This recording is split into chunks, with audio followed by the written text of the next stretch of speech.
Paz do Senhor a todos. Nós estamos aqui para mais uma aula do nosso estudo bíblico. Queria, em primeiro lugar, agradecer a Deus a oportunidade. Também agradecer a liderança da igreja, ao Paulo Jacob pela confiança. Agradecer também a oportunidade que nós temos e que a editora Cristã Evangélica nos dá de podermos estar divulgando esse trabalho e essas aulas pelas redes sociais. Nós vamos falar hoje da aula de número 11, o líder e a tarefa. Nós estamos trabalhando em cima de Neemias, e especificamente a gente vai falar hoje do capítulo 3, onde a gente consegue entender alguns pontos bem legais, bem importantes sobre esse capítulo. A gente vem vindo, nas aulas, vendo lá desde o capítulo 1, que Neemias tem a direção de, em primeiro lugar, orar por Jerusalém, depois ir até Jerusalém, com o propósito de reerguer os muros. E tudo isso é um processo, uma situação em que muitas coisas têm que acontecer para que o intuito final aconteça. E aí no capítulo 3, se a gente lê o capítulo 3 de Neemias, do 1 ao 32, onde fala dessa aula especificamente, o que a gente vai ver? A gente vai ver todas as pessoas e todos os povos que ajudaram Neemias nessa reconstrução, nessa situação. Neemias tem uma característica, ou algumas características pessoais muito importantes para que isso aconteça. Neemias é um homem de oração, é um homem de jejum, é um homem que tem uma eloquência grande em falar, em chamar e prender a atenção das pessoas. Neemias confia em Deus de forma inquestionável, e ele é muito rápido nas decisões diante de alguns problemas, em tomar as decisões para que aquilo que Deus deu como direção para ele acontecer. Então, no decorrer do capítulo 3, a gente vai lendo e vai narrando para a gente, mostrando quais são os povos ou quantas pessoas estão ajudando Neemias nessa situação de reerguer os muros. E se a gente for olhar tudo isso, a gente pode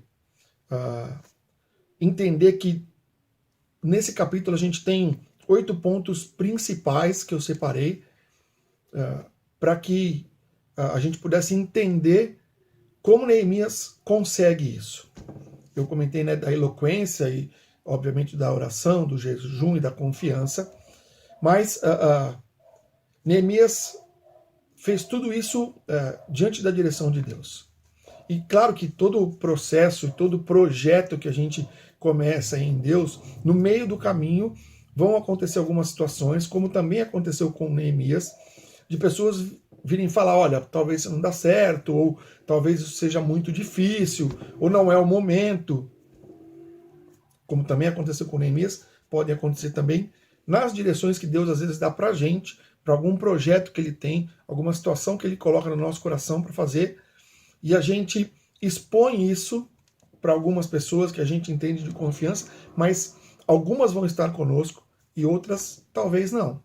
E essas outras talvez vão zombar ou vão tentar fazer com que o nosso coração se enfraqueça e se esmoreça, mas a gente tem que continuar, porque foi uma direção do Senhor. Então, esses 8 pontos que eu achei dentro desse capítulo, e lendo desde o capítulo 1, o primeiro ponto é planejar.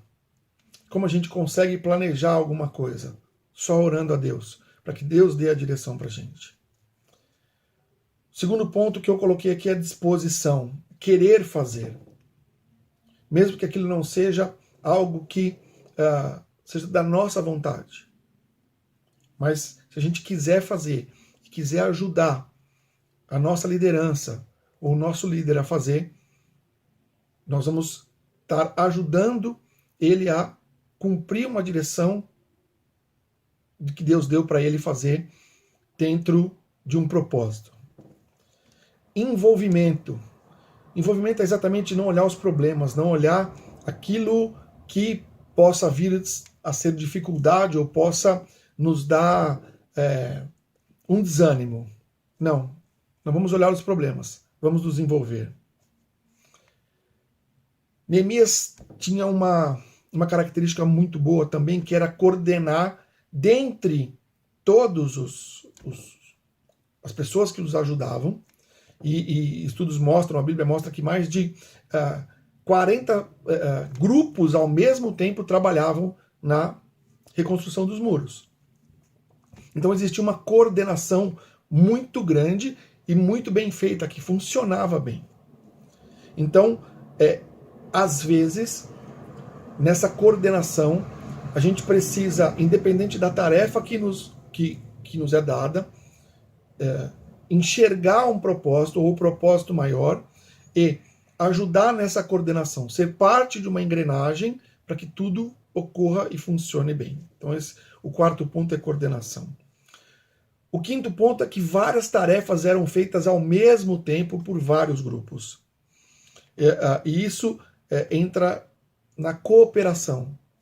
Se nós conseguirmos cooperar para que a obra de Deus, para que os propósitos de Deus sejam realizados, o resultado final, dentro do propósito da direção de Deus, vai acontecer. E nós também seremos abençoados com essa situação. O sexto ponto é a unidade. Falar a mesma língua, enxergar e caminhar para o mesmo propósito. Ter como alvo principal, em primeiro lugar, Jesus Cristo. E entender que falar a mesma língua é muito importante. Enxergar e ter a mesma visão é muito importante. E isso é um dos pontos principais para que o objetivo seja alcançado. Independente se o objetivo vai ser alcançado a curto prazo, a médio prazo ou a longo prazo, se nós tivermos unidade, como os povos que ajudavam Neemias, as pessoas que ajudavam Neemias tinham e entendiam qual era o propósito, tudo vai acontecer e nós vamos chegar naquilo que Deus quer para nós. O sétimo ponto é que Neemias delegava muito bem.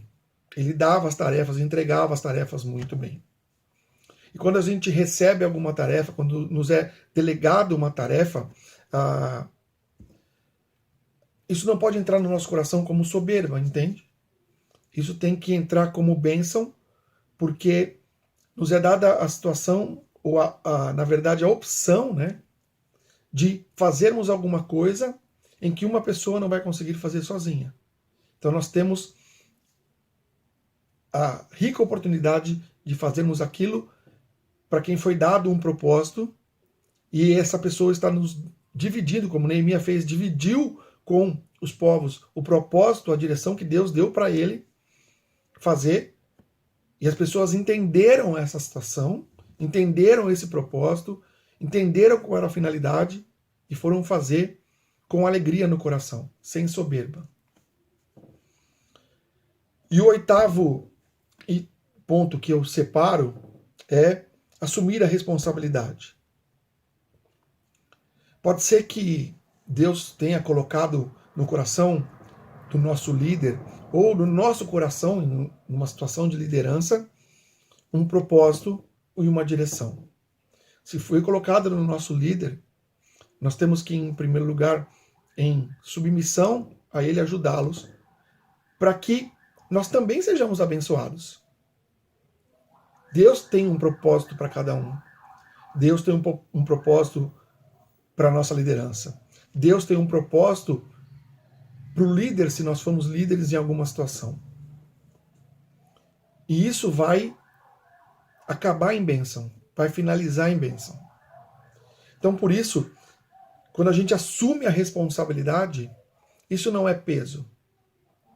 Isso é, como eu disse, uma oportunidade de fazermos ou de ajudarmos alguém a fazer, o líder a fazer, dentro de uma direção, de um propósito, como foi feito lá, quando Deus deu a Neemias esse propósito, e muitos vieram ajudá-los, porque entenderam que o propósito final era a bênção. Então, Deus tem um propósito para cada um. Deus tem um propósito para mim, Deus tem um propósito para você. Mas nós precisamos, para entender todo esse propósito, nós precisamos planejar e orar como Neemias, precisamos ter disposição e querer fazer, precisamos nos envolver, e mesmo que os problemas venham, a gente deixe de lado. Nós precisamos ajudar em tudo, fazer muitas coisas, às vezes, fazer muitas coisas ao mesmo tempo dentro de um planejamento, sem nos atrapalharmos no nosso dia a dia ou nas nossas tarefas pessoais, mas há tempo para todas as coisas, e nós, planejando e organizando, a gente consegue fazer tudo. Precisamos sim ter unidade, entender qual é a direção e o caminho que nos é dado, e darmos as mãos e caminharmos para esse propósito, para esse caminho, com esse objetivo, e entender tudo o que Deus tem para nós, e o que foi falado ao nosso coração através do Espírito Santo, ou passado para nós através da nossa liderança. E esse capítulo de O Líder e a Tarefa mostra exatamente isso. Unidos como uma engrenagem perfeita, na direção de um líder que era Neemias. Todo o povo ajudava e o objetivo foi alcançado. Estudos mostram, através de arqueólogos, que esses muros tinham 2,5 metros de espessura. Trabalho árduo, trabalho feito de forma dedicada, trabalho feito confiando que Deus estava ajudando a todos. E que na direção que foi passada, a direção que foi passada era a melhor. Era a direção que veio do céu. E cada um realizou a sua tarefa, a sua parte, para um propósito final. E esse propósito final foi alcançado. Que nós, como igreja, possamos ser assim também. Que nós possamos enxergar o propósito. Que nós possamos também orar. Que nós possamos nos envolver. Que nós possamos dar aquilo que nós temos de melhor, com disposição, para que o propósito final seja alcançado. Que Deus abençoe a todos. Quero agradecer mais uma vez a rica oportunidade, e que nós possamos estarmos unidos e falando a mesma língua, com disposição, com envolvimento, para que o propósito seja alcançado. Que nós possamos ser usados para o objetivo que Deus quer na nossa vida, sobre a nossa igreja. Amém? Deus abençoe a todos.